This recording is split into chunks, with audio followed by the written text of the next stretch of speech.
Hello and welcome back. Today let's talk about reed boats.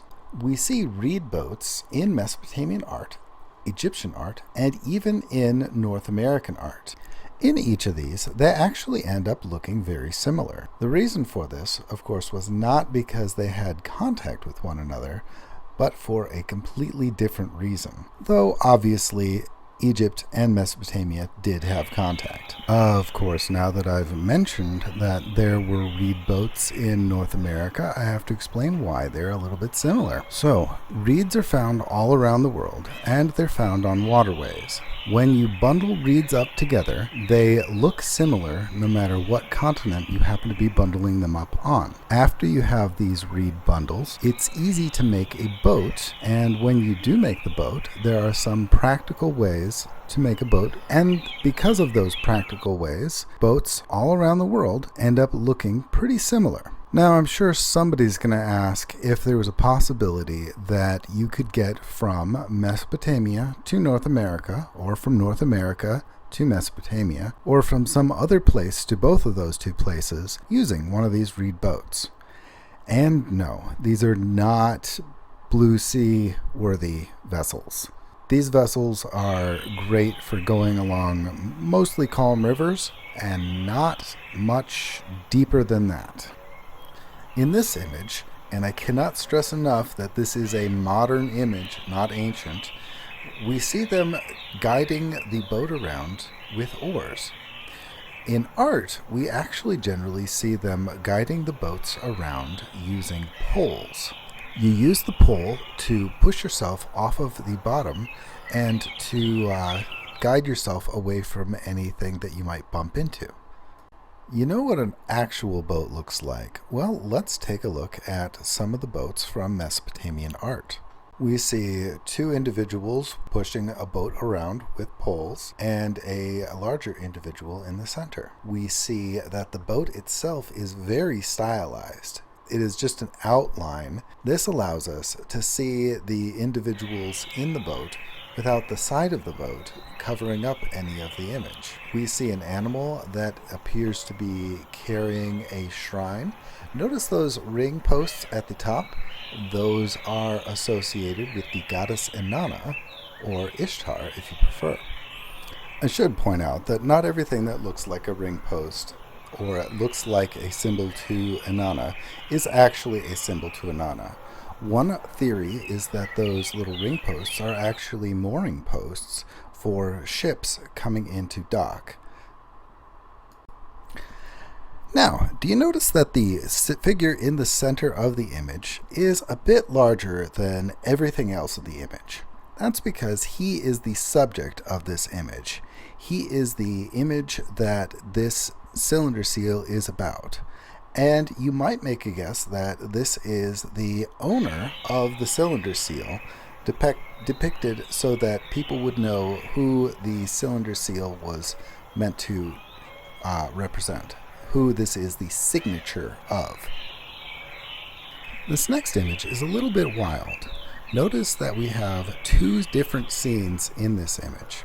We have a figure sitting on a chair in a boat. Again, you see that stylized view of the boat so that you can see the person's feet. And there is a smaller individual in that boat with him. You see that there's a little bit of damage to the heads of the figures. On the right, you see three different figures. The first figure, the one on the left, is a bearded individual. The one in the middle appears to be a human-headed oxen of some sort, and the one on the far right appears almost serpentine in form. When you put these all together, this is likely to be a mythological scene, perhaps reminiscent of the Epic of Gilgamesh, where Gilgamesh and Enkidu are fighting the Bull of Heaven. They later end up going to see the Immortal on his island. The Immortal's name is Utnapishtim, or Ziusura.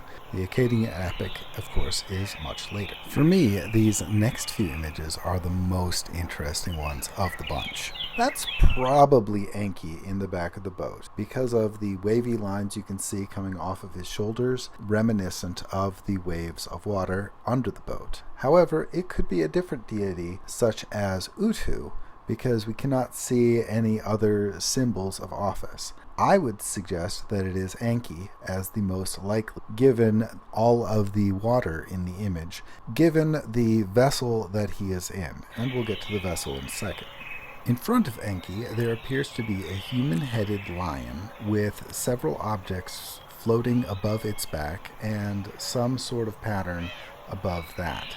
That pattern might be damage to the cylinder seal, or it might be intentional. It's hard to tell from this particular image. It might also represent something else that we cannot make out because of, again, damage to this image. Behind the boat, you can see a figure that is small. Usually that means that the figure is less important in the image, but in this case, it might actually mean that the figure is on the shore, as you can see a shoreline behind the boat. Now, finally, we get to the boat itself. This boat almost looks like the figure has a snake for a leg, because you can see the serpent head at the back of the boat, and you can see that the front of the boat is prowed by a man with a pole. You can tell it is the traditional forked pole for easily pushing against the bottom of the river.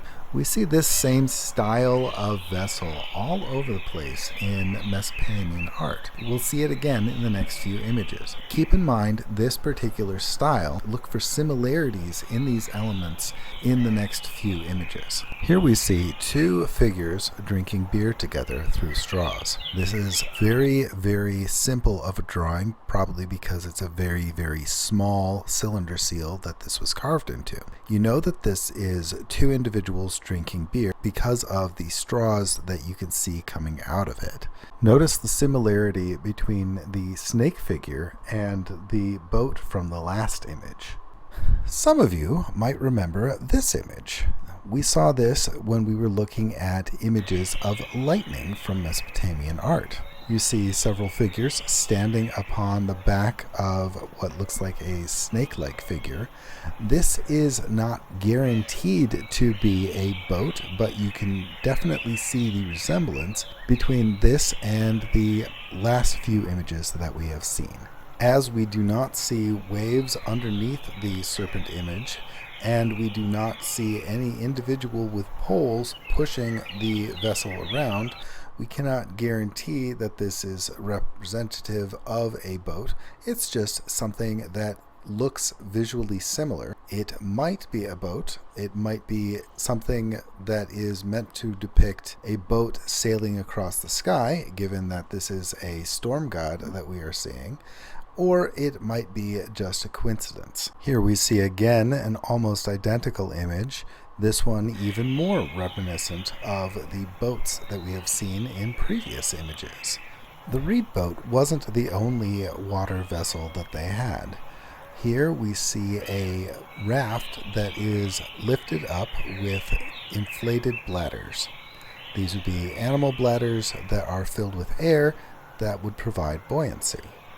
And here in this next image, we see Assyrians from the time of Sennacherib. Notice the similarity in form. And a few more Assyrian images. You have to love the Assyrians and their artwork. It's so breathtaking to see exactly how far Assyrian art has come and exactly how detailed these images can be. I am quite fond of Assyrian art. So we see this boat. It's more akin to what you might see in much later periods. It's got a more rounded form. We no longer see the stylized outline of a boat, and the poles that the figures are holding are much different from what we have seen in the much earlier Mesopotamian images, where they were pushing the reed boats along with just forked poles. They didn't abandon the reed boats by the time of the Assyrians. You can still see Assyrians in reed boats even much, much later on, as we see here in this image. Well, I hope you enjoyed this one.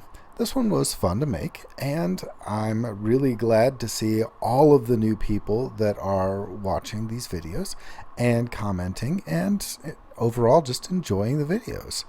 I hope to see you next time. Bye-bye.